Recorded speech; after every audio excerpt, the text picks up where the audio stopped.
Hello, my name is Ed Fry, and I would like to speak with you about governments. What's wrong with governments? What's the thing about governments these days? It seems like no one anywhere in the world really has any good idea as to how to fix things properly so that we are protected from war, protected from the climate crisis, protected from what could happen to us with artificial intelligence, and to especially to deal with the oppression, the deprivations, widespread deprivations of food and clean water and homes. People are homeless on a massive scale. People are on so many people are losing the ability to support themselves where they are. They have to migrate to long distances, and we need to deal with these issues. And the governments of the world are so incompetent that they're not dealing with them. So, but to me, the basic problem lies with us, the people, in the fact that we don't demand the right to have a say. We don't demand the right to know, find out what's going on behind closed doors. That's where the corruption is happening. That's where the policy is being made by the corporate lobbyists, forcing our elected office holders into bad policies, policies that pretty much are designed to maximize corporate profits and disregard all the needs of all the people. But again, as I say, I think the basic problem is with us, the people, because we don't demand the right to know what's going on. We don't demand the right to hold these politicians accountable in public. We're kept in an infantile state by our own inaction. We have to demand the right to find out what's going on.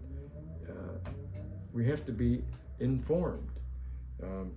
As President Eisenhower said when he was leaving office in January 1961, he said, only an informed and alert citizenry can deal with the problems and control the oppressions of government. He was, warning us about the military-industrial complex, but the even more important part of his speech was to say that if we don't have an informed and alert citizenry, then we're doomed. So how do we get ourselves informed and stay alert? Well, what we have to do is demand two basic reforms. Number one, to get information from every candidate and every elected office holder. We have to demand that they wear cameras and microphones, just the way police personnel have to now, so that whenever they're dealing with public business, just like the way when a police personnel is dealing with public business, they have to have their cameras and microphones turned on. So that when the lobbyist, for example, from Exxon goes calling on your Congress member, you get to hear what they're saying. Or if they're communicating in writing, you get to read what they're saying to each other. And have all that information, all those recordings posted on the internet every day. So those of us who want to get informed and stay informed will be able to be fully informed just by referring to these recordings and these transcripts of the writings. And then the other basic reform we have to demand is that the politicians hold themselves accountable on television every 30 days for a 30-minute conversation across the table from a citizen or that citizen's appointed proxy spokesperson, so that every month the politician would be on television for this conversation, and the citizen would be chosen by lottery. So you put your name in the hat, If your name gets chosen and you don't feel up to the task, you could appoint a proxy spokesperson. Anybody. There's scholars, there's podcasters, there's teachers, your neighbor who's maybe articulate and pretty well informed. Anybody who could challenge the office holder and help guide them into wiser policy. And you'd have this ongoing dialogue. Right now, our system of government, we have no dialogue. The body politic cries out for dialogue and the ability to hold the office holders accountable. When we had our conversation, that is to say, the Constitutional Convention in 1787 was drafted by a bunch of very powerful politicians, political figures, and business entrepreneurs, the wealthy, but they excluded everyone else, and it was held behind closed doors.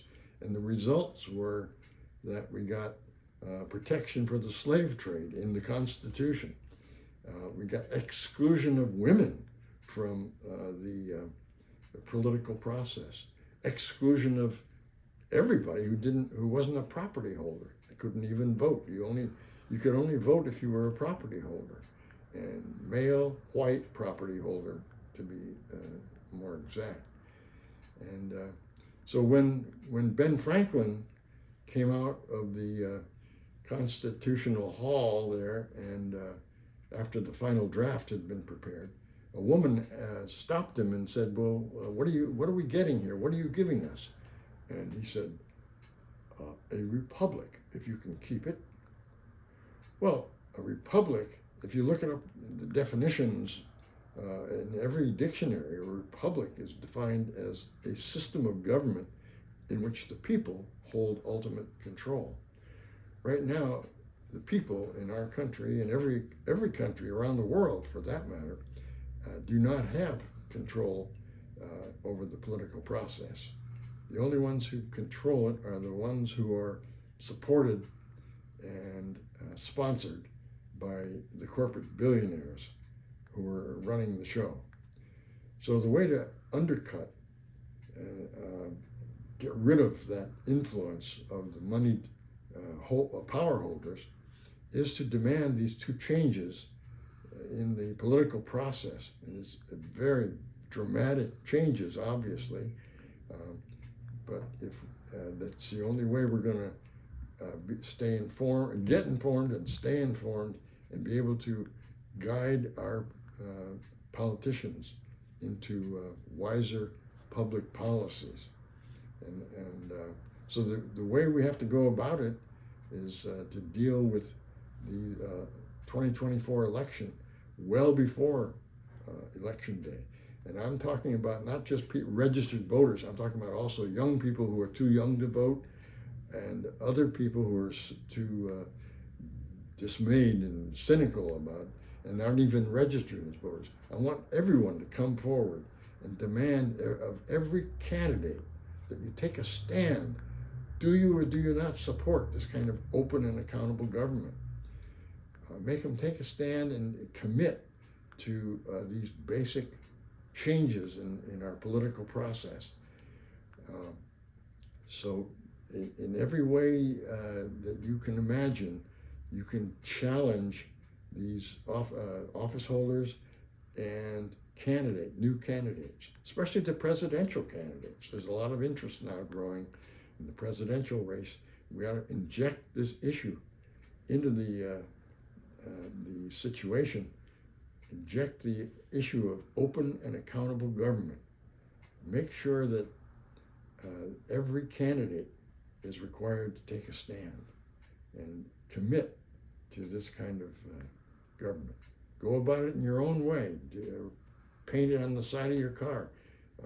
www.votersintervene.org. Spread the word in every way you can to get these reforms before the public and before the candidates. So, best of luck. I think that's the only way we're going to get any progress in our politics. and let's do it. Thank you.